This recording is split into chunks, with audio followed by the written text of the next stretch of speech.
Welcome to Redhead Takes. Back again with another longer video. This time we will be reviewing Interstellar for a full review. I'd just like to say right off the bat, thank you to all my 500 plus subscribers that have come in the past couple of months, or well, really the past year. And it's been an incredible ride. I can't believe how fast I've gone up, especially in the last couple months. I mean, back in December 17th, I was at 57 subs.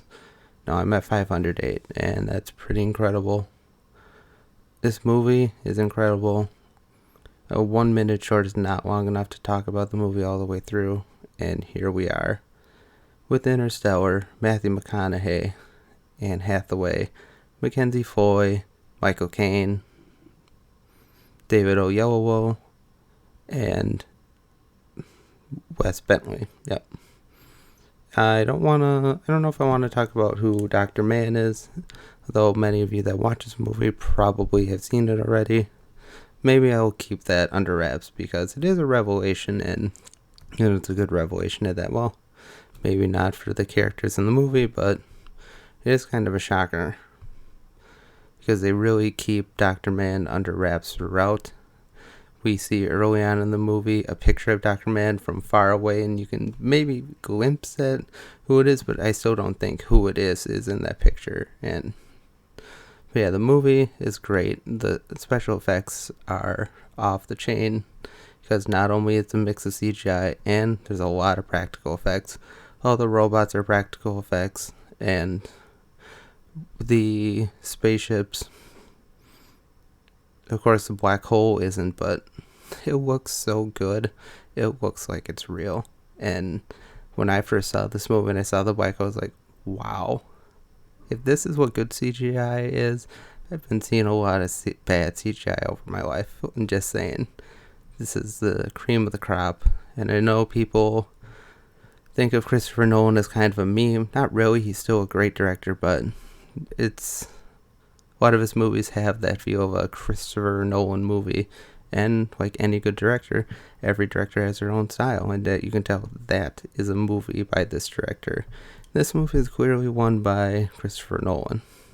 It's interesting, kind of out there a little bit. The plot twist is great, and it's just a really thought-provoking exercise that we'll probably never get a sequel to, which is good. To be honest, this movie doesn't need a sequel. As much as I'd love to see what happens with Matthew McConaughey and Dr. Brand, played by Anne Hathaway, I don't think it would be right at the same time. And I don't think we'll ever get that, which is fine. But just starting off with the crop scene chase, trying to find the drone, excellent. The drone looks great, and it's just interesting. I mean, his son almost drives him off the cliff. Oh yeah, Timothy Chalamet. It's where we first really see him, and we've seen what he's become in the past couple years.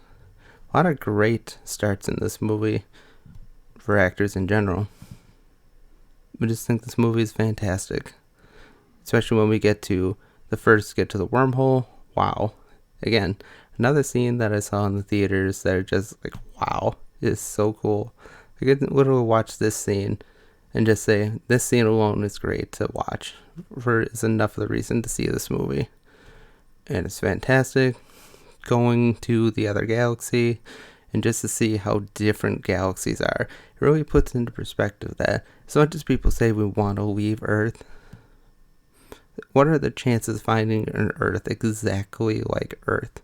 It's so infinitesimally small because there's so many minute differences in all the other planets that supposedly have life or are supportable of life out there, and there's just not enough right things to make it fully habitable like Earth is.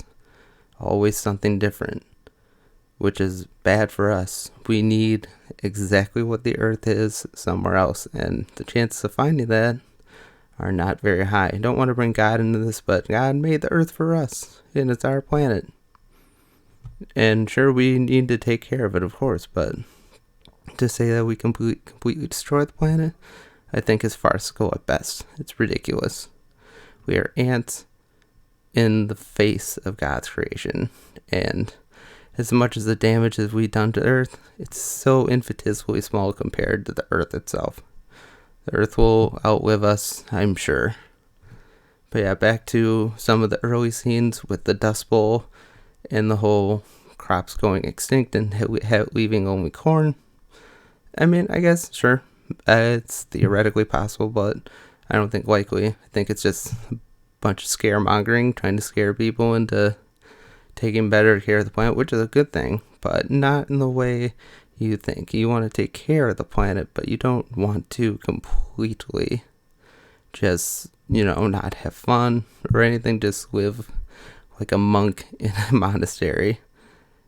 And the Dust Bowl scene is cool, especially when they're at the home of the New York Yankees. Like, what makes you think, what the hell happened in New York City? What happened to Yankee Stadium?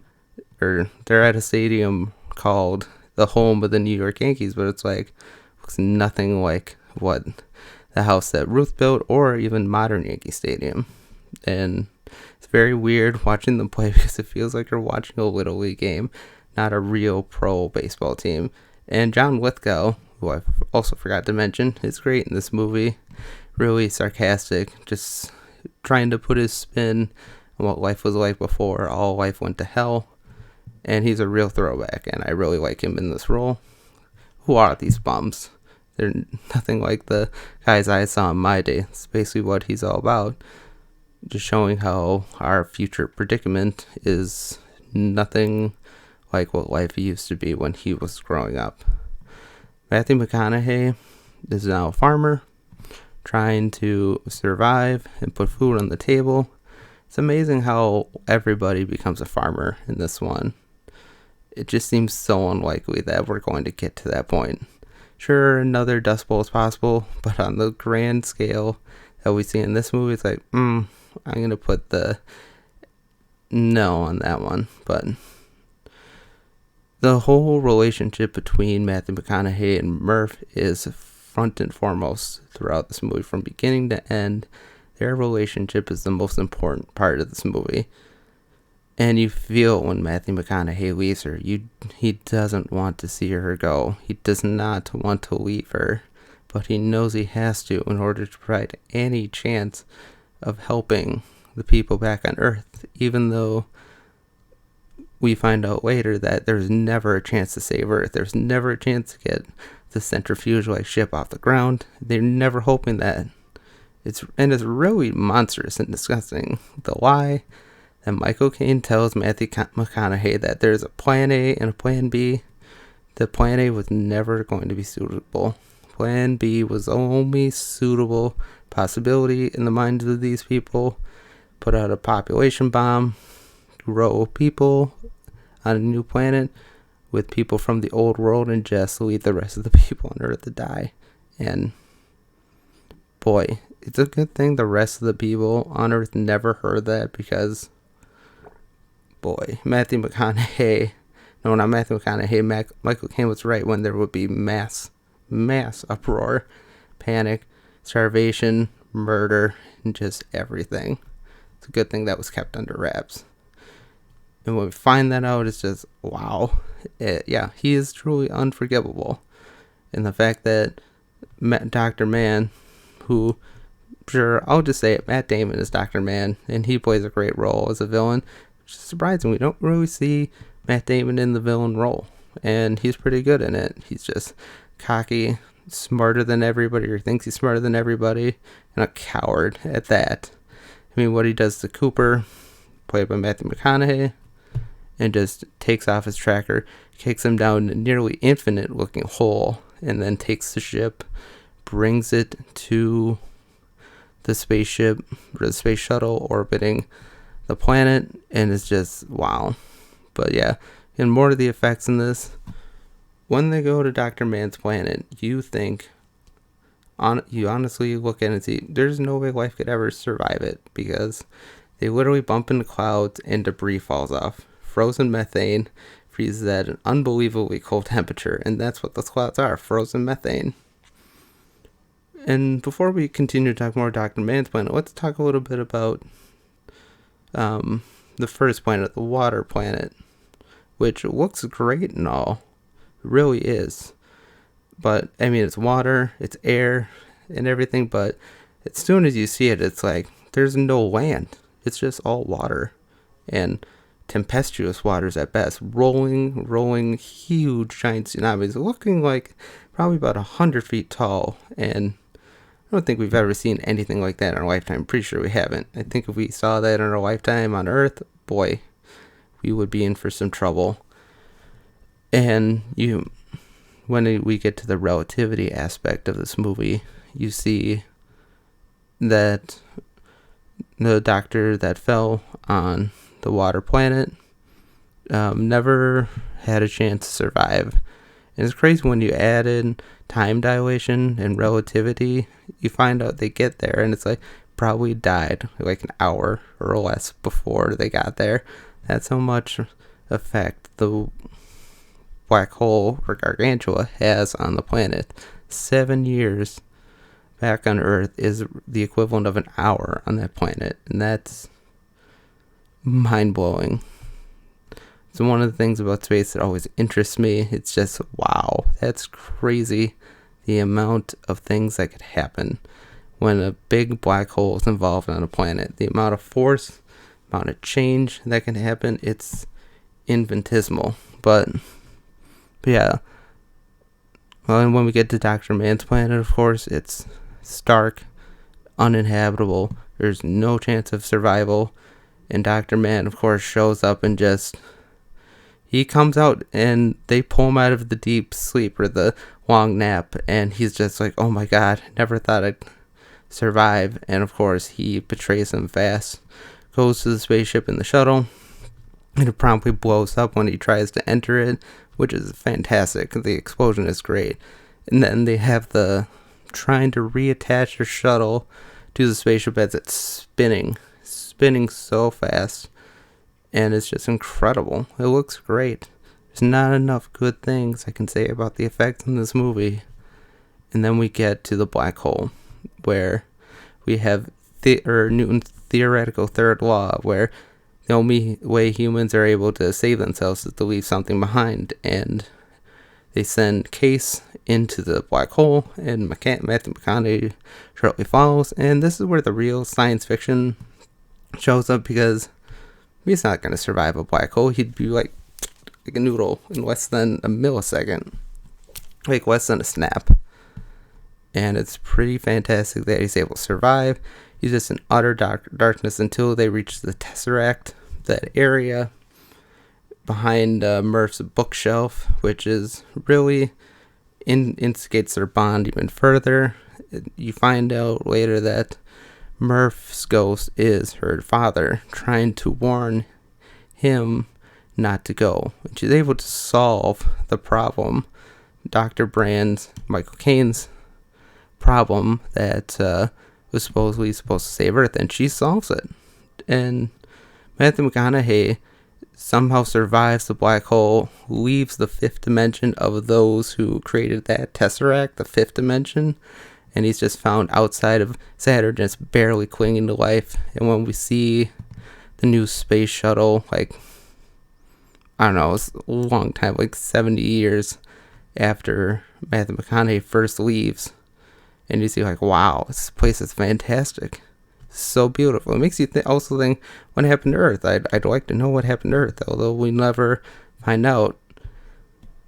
And we find out that Murph is the one who created this. Was the one whose theory revolutionized space, or people living in space and space travel to begin with.